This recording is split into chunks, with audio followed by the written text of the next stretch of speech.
All right, so here we are. We're looking at 1 Timothy, and I'm just giving you a shot of my handwritten notes here. And this is chapter 5. I just grabbed an outline here and opened it up. And this is a good example of where I've left plenty of space to do study, and for whatever reason I didn't end up drilling down too much, at least on this paper here. Probably what happened is in my study notes, oftentimes I'll do this outline like this, and it'll look a lot cleaner. Then I'll take this and I'll start my study notes on another piece of paper, but not always. I'll show you some examples of why I do that later, because sometimes this is not even close to enough space for me to do what I want to do as I'm studying it. But this is a great example of what we just saw last night in class. So we're in 1 Timothy chapter 5. I'm laying it out, based on the grammar, comma, colon, colon, colon, or semicolon, semicolon, semicolon, comma, and I'm taking this first two verses of 1 Timothy chapter 5. Notice verse 1's over here, verse 2's over here, but my text has carried across over to the right-hand side. So what I want to just point out here is we're talking about, of course, the subject.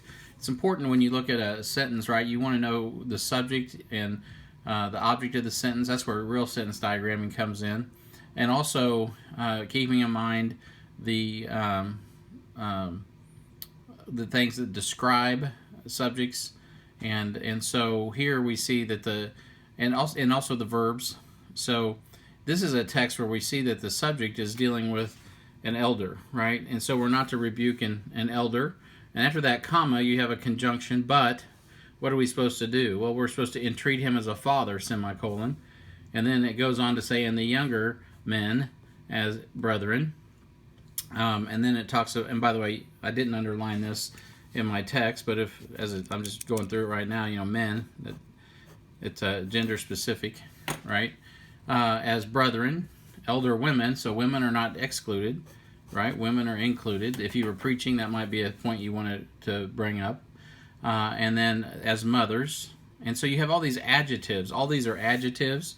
An elder is to be entreated as a father, a brother, a mother. Of course, elder women as sisters. So you have elders here, by the way, is not just dealing with men. This is dealing, obviously, with a pastor, no doubt about it. 1 Timothy 5, that's the context, but Paul's careful to bring up the woman. So just by laying this out grammatically, right, you can see that there's some things here that could be expounded upon, could be even studied out. Now, you'll notice here, I just, for my own edification, put def, that's just my own personal notes. Definition of rebuke, definition of entreat. I didn't end up writing them in here, but I probably did that on another sheet of paper, of which I haven't gotten into. Those sheets of paper end up looking a lot like this mess, so I won't get into that right now. I have all kinds of scribbles and notes that I go through on every sermon. I'll just show you a few more of those things. That's not an outline. That's after I outline what I go through to determine the sermon outline, which we haven't gotten to yet. So hold up on all that. We'll get to that in another class. So right now you're just focusing on the outline of the actual text. So and then as I go on down, you can see that I did jot a few notes. So at the end of the day, Paul is pointing out that this is to be done with all purity, and that's carries returned even over further to the right. And so this is a good example, these two verses, of a grammatical outline. And I underlined all purity, right? Because that's important. That adjective that describes the way an elder is to be treated, an elder or a younger sister, an elder or a younger man is to be treated with all purity. Now, I don't even have to understand all the formal terms for adjectives and prepositions and proper nouns and all of that to effectively deconstruct these two sentences and see what's going on and be able then to communicate the importance of what's going on in order, which of course the main thing too about this is it keeps it in order. The real issue here is how to deal with rebuking an elder. And so this is what we're not supposed, this is giving us instruction on what not to do, but this is giving us instruction on how to do it from here on down. So two verses right there. Sorry, I dropped you. Two verses right there could become a sermon in itself, And then I put some notes down here. It's important to spend time defining properly how to entreat a father and I said here, Old Testament examples. That's for further study, right? And I don't recall right now what I preached on 1 Timothy 5 and how much time I had. Also, in treating a brother, I made a note that I wanted to do some Old Testament examples, because I already know that I have Old Testament examples that I could apply there. Same thing, mothers, sisters, with all purity. Find those examples, because the best sermon illustrations, I'm kind of skipping ahead now beyond our outlining, but will eventually come from the text itself. And so I have some other notes here. Now, this is one of the reasons that you're already seeing in this outline why I often do these notes on another sheet of paper, because I'll get lost in starting to study, and I have to discipline myself to stay on task with outlining. And so in a smaller book, especially like one of the Gospels, or mainly one of the epistles of Paul, it's easier for me to get into this because they're shorter. I don't have as much text to write out. You'll see in Acts I do a lot more just outlining before I get into the study. And so here you'll even see I've jotted down a couple good examples I came up with and made a few notes, which may or may not make it to my sermon, and I don't know if they did or they didn't. And Father, what not to do. I gave some examples, here as well in my notes of some examples from the Old Testament. Jacob, Samson, Hophni and Phinehas, etc., etc. So those things are laid out there for you. Then I moved on with honor widows that are widows indeed. And I put a couple notes to myself. Paul defines that in verses 4 through 6. But if any widow have nephews, and of course I lay that out. I highlight some things that are that are important to me about children, nephews, what is piety, and why that needs to be done at home. The word requite, what does that mean, right? That's something I need to look up. It's mentioned twice. It's important to Paul as he writes it. That needs to be understood by I need to communicate that and define that. And so you can see here, this is just exactly what we're talking about doing in class. I'm also giving you an example of what I don't want you to do. So as I said, I get over here to prayers night and day, and then I get off on a tangent of writing about a bunch of stuff that probably doesn't even make it in the sermon, but it's me studying stuff out. Really detailed information. I got Arissa involved in it, widows, Solomon, Paul, historical data, information I'm, meditating on. Most of the time I will not do that in here. The reason I did it in this text is because it's 1 Timothy and I don't have a lot of text to go. So the outline continues. I'm over here on verse 6. I got another page. And anyway, so I'm not actually asking you to do that. That's actually what I don't want you to do. Kind of just keep it like this, like the outline here shows, where there's, just like I was showing in the first part of the verse 7, just keep breaking it down grammatically, actually by punctuation, and defining it. And then you can see here as I get down to verse 10, well reported of for good works, if she have brought up the children. Here I pull my outline in. Obviously it's all by the grammar, but you can see if the grammar lays it out, if she have. So you have all of these verbs describing what a widow is well reported of. What does good works look like? Well, you have it all defined for you in the text.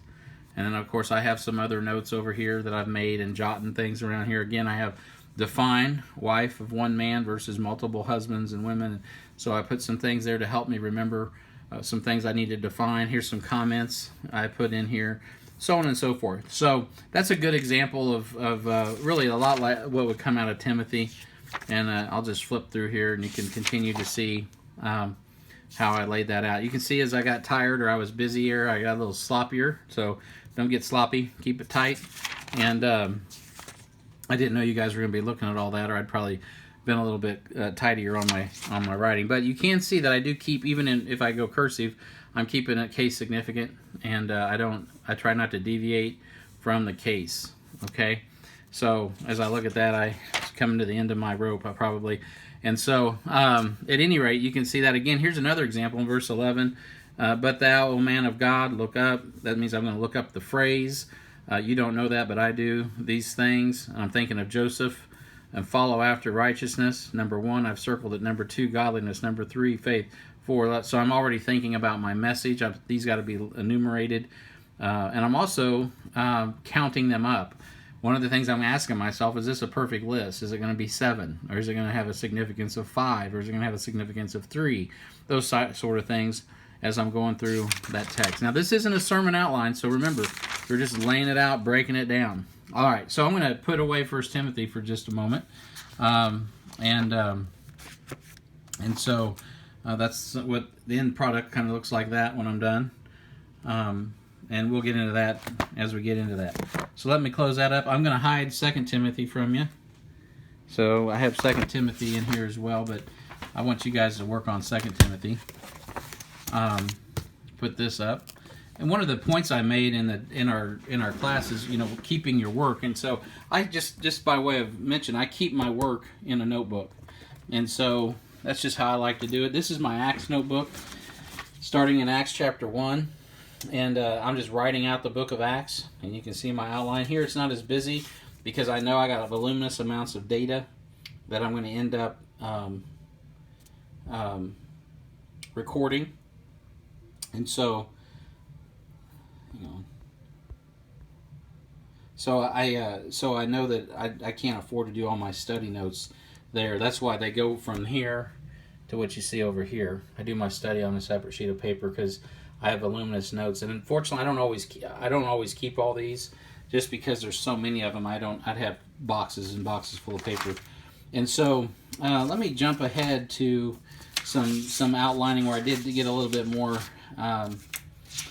get a little bit of work done in the text, like I'd be looking for you to do in 2 Timothy. So here's Acts chapter 2, which is really an important chapter, as you guys know, doctrinally, and it's laid out grammatically. You'll notice here the conjunctions. I've noted the conjunctions right down the page because it lays out like that. I discovered that. I never really knew that or thought about it anyway until I was preparing Acts chapter 2. So it starts with an and, so that leads you back to Acts chapter 1. So really, it's just a conjunction from what we were looking at back here. So that he may take part of this ministry and apostleship for which Judas by transgression fell, that he might go into his own place, and they gave...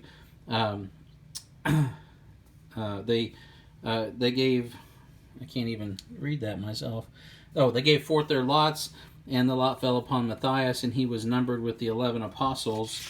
So you're really carrying on verse 26 of chapter 1 and chapter 2 verse 1, when the day of Pentecost was fully come. So if I'm preaching that, right, I'm going to make a note. A chapter starts at and. If I was counting out chapters, grammatically, I would never start a chapter with and. That doesn't even make sense. But the Holy Ghost wants that to happen because we understand that the subject here is Pentecost. God is changing or turning the corner from the apostles and fulfilling the 12 apostles to their purpose with Pentecost, which he promises in Acts chapter 1. In verse 8, that's a discussion of Acts chapter 1 in verse 8. So we know that from reading that, and so we start looking at this, it automatically, grammatically breaks down, and punctuation-wise, with all of these conjunctions lined up, right down the line. And so each one of these are a different, an and.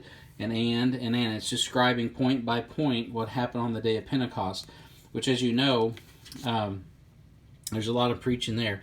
I've got notes over here of how they were unified, the solidarity. And I got little pictures. This is like inductive Bibles say. They were unified in heart, right? They were unified and in their hearing as there came a sound from heaven. And so all of those things just pop out as you're outlining, and you see those things. And so anyway, you can also see as I've gone along, I've underlined certain things, and I've put things in here that I know need to be clarified. Now, I have the benefit of already understanding a lot of this text before I outline it. So, like this here, if I didn't already know where I was going with those references, this is something I would have underlined and went and studied out. When it says like as a fire, I know the terms as and like. I underline like, right? Principles of Bible study.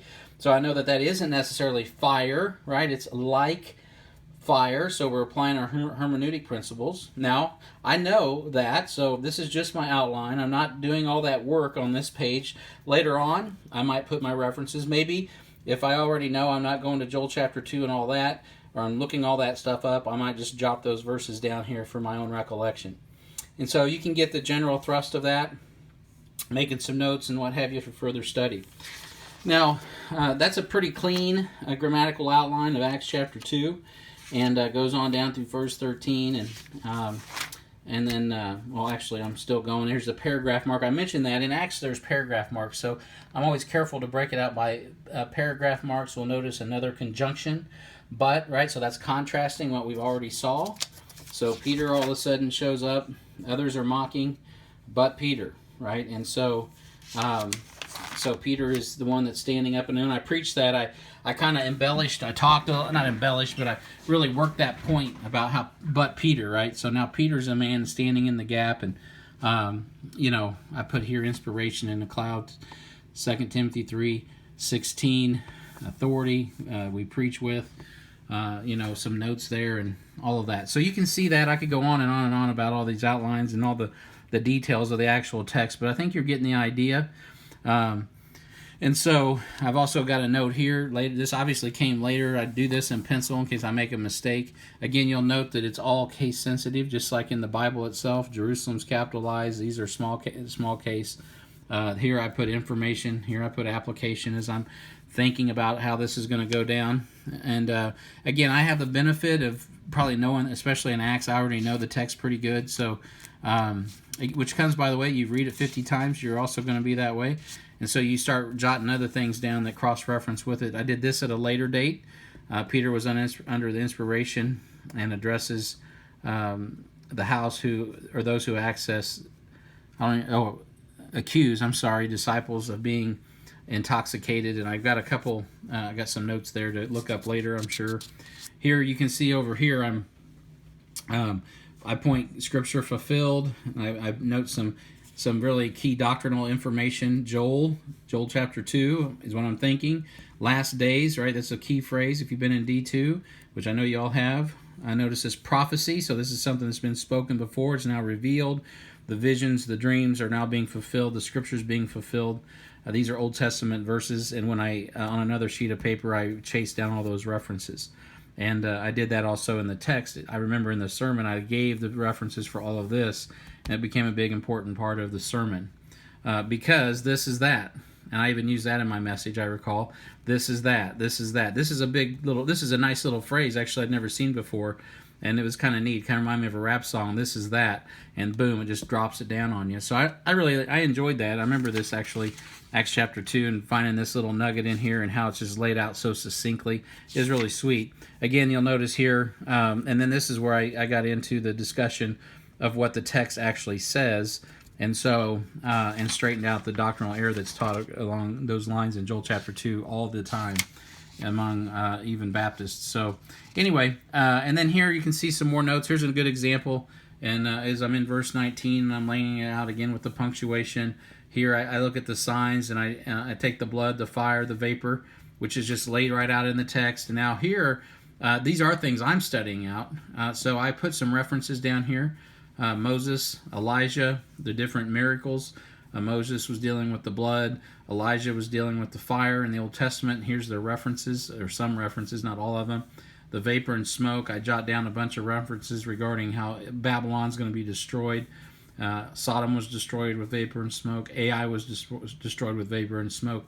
Also, I will show wonders in heaven above, and I put the future context when that's going to happen from Matthew 24, Mark 13 versus Matthew 27. So there's some contrasting there in the last days and the times and all of that. Now, I'm not sure I could preach all this, right? So I may not, a lot of this may hit the table, stay here in my notebook, and you guys never hear that in a sermon. It might be too much meat, right, for a Sunday morning, but that's for me, because I want to know what this text says, and it may impact at least what I say or the way I say it, because I want to know biblically what is this talking about. Because this is a big, hairy passage right here, and I've taken some time to really denote what is it that's going on historically, doctrinally, inspirationally, right? What is this passage saying? And even if I don't have the opportunity to fully expose that, at least it's been exposed to me, and then I can prayerfully, as I get into my sermon outline, which this is not a sermon outline, this is a grammatical outline, then I can get into my sermon outline and I can expose that. All right, so I could go on all day just running through outlines, and so I'm just kind of showing you guys those things. Here's a little thing I do sometimes. Joel 2 is really prominent, and so I'm highlighting Joel chapter 2, verse 32. I know that's going to find its way into the sermon. It's probably why I highlighted it, and it did, of course. And then so, again, you can continue to see. I just continued on with what exactly as we've been, talking about in class, and I could just go on and on with these. I'll just kind of flip through. Here's a good example in where I'm underlining, I'm pointing some stuff out, I'm putting some thoughts on paper here. One mind, one heart, one song, and I'm even drawing little pictures. I'm a draftsman, right? So sometimes you'll see I like to draw in my drawings. It helps me. If I had more time to prep sermons, I'd probably draw a lot more. The more time I have, the more opportunity I have to draw. Kind of helps me communicate. And also, I think about my PowerPoints later on, some things, images I might want to show. But here, I've highlighted the one accord. I've also boxed in the gladness and singleness. These are all dealing with the heart down here. And I've got a reference 241. So go back to verse 41. Make sure to tie that in, etc., etc. Praising God, and the Lord added. They had favor, and the Lord added, so on and so forth. So all of that probably found its way in. Now here's a good example when you get to Acts chapter 3. Where I'm doing a little outlining, which is not what I'm really asking y'all to do, but you can see, I'll zoom in a little bit here. I'm doing overall outline, context. Acts chapter 2 is the birth of the church. Acts chapter 3 is walking. Acts chapter 4 is Israel's rejection. And so I'm outlining these things. Acts chapter 2, growing church, praying church, healing church, preaching church. So all of those things are there, and you can see that I've got some notes going on just on top of this togetherness. I don't recollect right now what that was all about, but I was doing some thinking, obviously, and thinking about Paul and Barnabas and going out 2 by 2, and Brad and Bob. I noticed HBF, so I got what's going on here with Barnabas and Paul, and I'm thinking about Bob and Brad going out from HBF. Just those are some more. That's a devotional application, right? So it's historical, it's doctrinal, inspirational, or / devotional. So you can kind of see that being manifest. You can see I've wrote a note here now. So this is really important. The continuation of what's going on in chapter 2, going from going from birth to walking. The church is taking her first steps, and I'm sure I preached it that way, or preached it that way. Here you can see the 9th hour. So just for my own edification, I went and put in the time frames. What is the 9th hour? How's that all work out? Sunset. So I've got all the Hebrew hours. Now I didn't get into all that in the sermon. I remember that's not stuff I got into. I probably mentioned it was the 9th hour. It was about 3 o'clock. That's probably all I said. But it's good to lay all that stuff out and rehearse that, and because I get foggy, might forget about it. So that's good stuff. Plus later on, if you want to go back to it, you've put it down somewhere on paper when you need to refresh yourself on something that you've learned or said. Same thing here. I've got some stuff on this particular thing that I studied out, and I just put some notes in here. And so these are things that will be important to you when you start laying out what are my key words, and so on and so forth. So anyway, this just goes on, through the book of Acts. So I'm not going to take it all day going through every chapter with you, but here's an outline of chapter 4. This wasn't long ago. I put at the end of after I did my grammatical outline, I went ahead and just plunked in the whole outline of the chapter, just to help me with my sermon preparation. And now I didn't actually preach the sermons just like this. But that is an outline, like a Roman numeral type. I could do Roman numeral this outline. I didn't. But if I were, this would be 1, 2, 3, 4, 5, and just laid it out. Or I would say chapter 4 is this, and these are the supporting points. Notice here, though, the one thing I want you to see is the great. The word great popped out. So I outlined the whole chapter around the word great.